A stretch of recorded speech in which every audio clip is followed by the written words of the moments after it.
Hola a todos, qué bueno que nos acompañan y que nosotros los acompañamos. El colectivo Taller La Imagen del Rinoceronte trae para ustedes una cápsula nueva para aprender cosas sorprendentes. Voy a compartir una pantallita como lo hemos hecho y en esta pantallita, bueno, vamos a encontrar alguna información que nos va a ayudar a imaginar. ¿Ok? Bueno, empezamos diciendo, ¿qué dibujamos? ¿Qué dibujamos? ¿No? ¿Qué dibujamos? Bueno, vamos a presentar 4 imágenes. 2 de estas imágenes van a pertenecer al siglo XV o una época llamada Renacimiento y 2 de ellas van a pertenecer al siglo XX, ¿no? Donde surge el arte moderno o el arte contemporáneo. Nosotros estamos en el siglo XXI, imagínense. Vamos a hablar sobre el siglo XX, que es lo que está atrásito de nosotros, y también vamos a hablar del siglo XV, del Renacimiento, que fue hace 500 años. 500 años tuvieron que pasar y bueno, vamos a hacer un salto mortal en el tiempo, pero nos va a ayudar para reflexionar en cosas importantes, como por ejemplo, yo sé que a muchos de ustedes les gusta dibujar y les gustaría mucho dibujar figura humana, ¿no? Un hombre, un ser humano. Entonces, vamos a tratar de tener algún tipo de técnicas que no las vamos a ver este día, sino en otra cápsula, eh, para el dibujo del cuerpo humano. Entonces, bueno, tenemos 2 imágenes. Bueno, una imagen, la primera imagen, es una imagen muy conocida, quizá la habrán visto en algún librito, o si no la han visto todavía, no pasa nada, cuando la vean se van a acordar. Esta es una pintura que se llama Venus, está más o menos pintada como por 1482, bueno, fue pintada en esa época, y el pintor se llama Sandro Botticelli. ¿Ven? ¿No? Vean las personas que están ahí, ¿no? La ropa, el paisaje, es muy bello, ¿no? Tenemos otra pintura que fue pintada mucho tiempo después, 500 años después, en el siglo XX, y se llama La Danza, de Henri Matisse.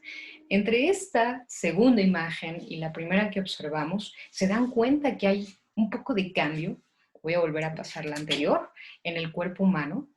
Vean este. ¿Cuál se parece más al de nosotros? ¿O los dos se parecen? Bueno, vayan pensando, porque ahora sí entramos en materia. Bueno, entramos en materia desde que vimos la primera imagen y empezamos a reflexionar. Bueno, quiero presentarles esta imagen. Imagínense, se llama la primavera. Quizá desde el título vamos a imaginarnos una serie de cosas, ¿no? La primavera. Si se dan cuenta, bueno, hay muchas flores, hay por ahí como unas naranjas, hay varias mujeres, eso es muy particular, hay varias mujeres. Una trae un vestido maravilloso, ¿no? Que se ve como lleno de florecitas. Hay otra que está en el centro, que se ve muy contemplando algo. Y bueno, el resto de las mujeres traen unas ropas bastante ligeras, transparentes, ¿no? Muy blancas, donde se puede ver incluso un poquito de su figura. ¿Están de acuerdo conmigo? Bueno, en esta época, que vuelvo a repetir, es el siglo XV, y es durante una época que se llama Renacimiento, el hombre estudia cosas muy interesantes, ¿no? Vuelve su mirada a la antigüedad, ¿no? A la antigüedad, de forma muy particular hacia los clásicos. Y también, bueno, empiezan a valorar mucho el pensamiento racional, tienen mucha curiosidad por la ciencia. Imagínense, hace 500 años tenían la curiosidad científica y bueno, estudian profundamente a la naturaleza. Y dentro de esa naturaleza, ¿a quién creen que estudian? Sí, al hombre, ¿ok? Estudian al hombre.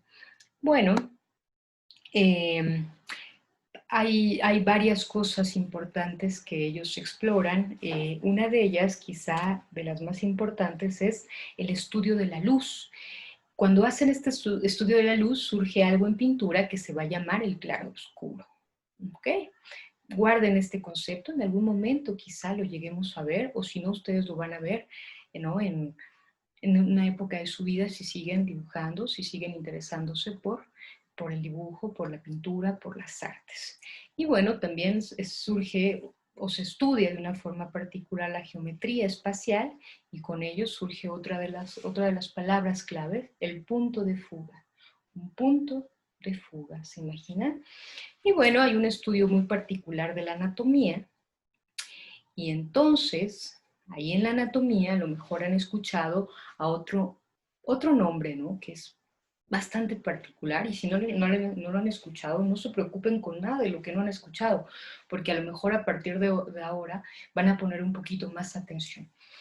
Leonardo da Vinci. Leonardo da Vinci forma parte, o fue un contemporáneo de Botticelli, y él estudia mucho la anatomía, ¿no? Ustedes lo conocerán a lo mejor por una pintura que se llama La Mona Lisa, y si no lo conocen hay que buscarlo, y si no, bueno, en algún punto se lo van a encontrar, porque realmente su pintura es muy importante para la humanidad.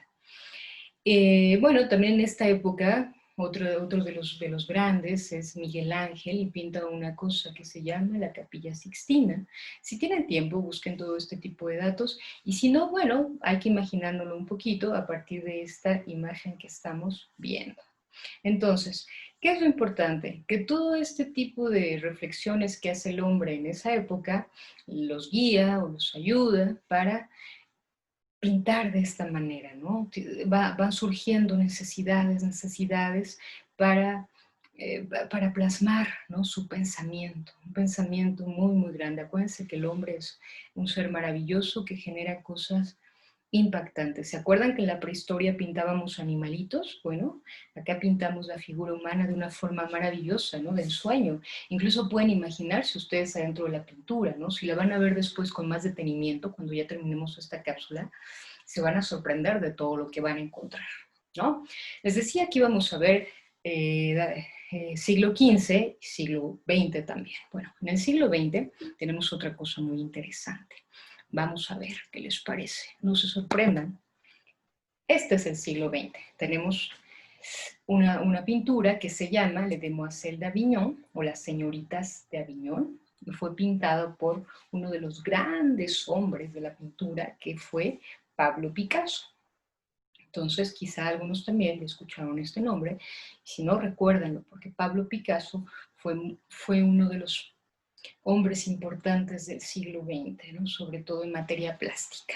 Y bueno, se dice que en 1907, con esta pintura, ¿no? Empieza el arte en el siglo XX. Esta obra marca una ruptura importantísima con el pasado y representa algo que se va a desarrollar en el futuro. ¿Okay? En el siglo XX es importante pensar que se da una experimentación fabulosa en la forma, en el lenguaje, en las técnicas, en los materiales que se utilizan. ¿Okay? Entonces, esta pintura sirve como una fuente de inspiración para todo lo que se hace en el siglo XX. Nosotros recuerden que estamos en el siglo XXI. Entonces, podríamos ver hacia atrás y esto es lo que nos antecede, ¿no? Lo interesante aquí, y lo que nosotros estábamos pensando, es compartir con ustedes estas imágenes para hacerlos reflexionar un poquito. Voy a poner ahora las dos imágenes juntas y queríamos hacerlos reflexionar un poquito sobre las necesidades de expresión del hombre. Es decir, se nos está yendo. Ok, ya regresó. Sobre las necesidades de expresión, ¿ok?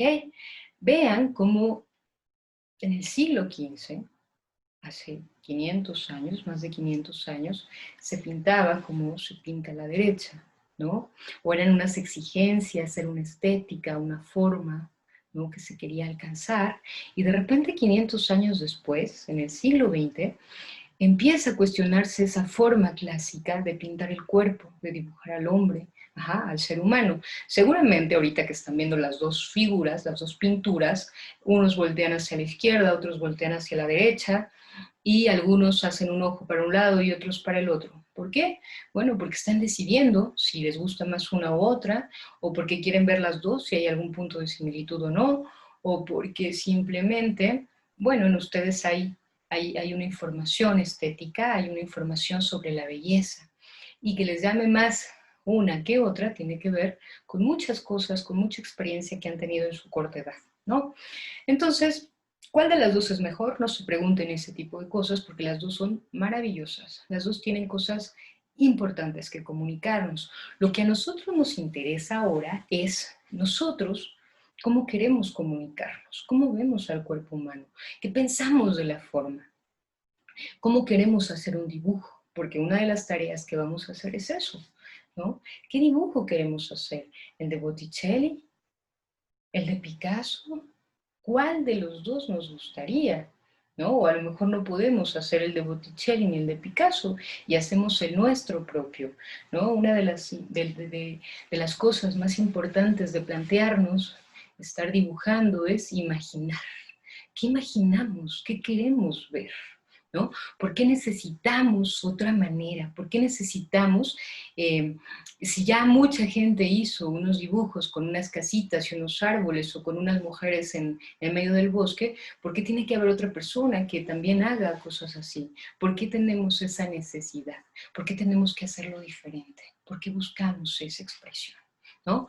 Vamos a plantearnos un poquito esas cosas. Yo sé que ustedes, mientras estoy hablando, seguramente ya están dibujando, porque así son, tienen una creatividad que, que solo crece, crece, crece, crece.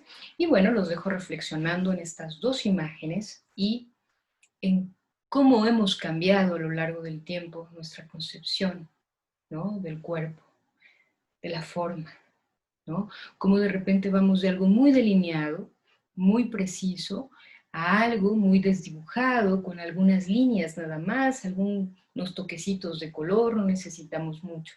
¿Por qué? ¿Por qué sucede esto? Bueno, vamos a reflexionar y poco a poco vamos a lo mejor a encontrar la respuesta. Entonces, la tarea es, quizá podamos hacer un dibujo o dos dibujos a partir de estas imágenes que algo dejaron en nuestro ser y en nuestra mente y en todo nuestro organismo. Y prepárense, porque en la siguiente cápsula vamos a tener algunos tips muy interesantes para dibujar figura humana. ¿Qué les parece? Bueno, fue el recorrido de hoy y vamos a dejar de compartir esta pantalla para que ustedes puedan, sin duda, dibujar. Hasta la próxima. Nos vemos.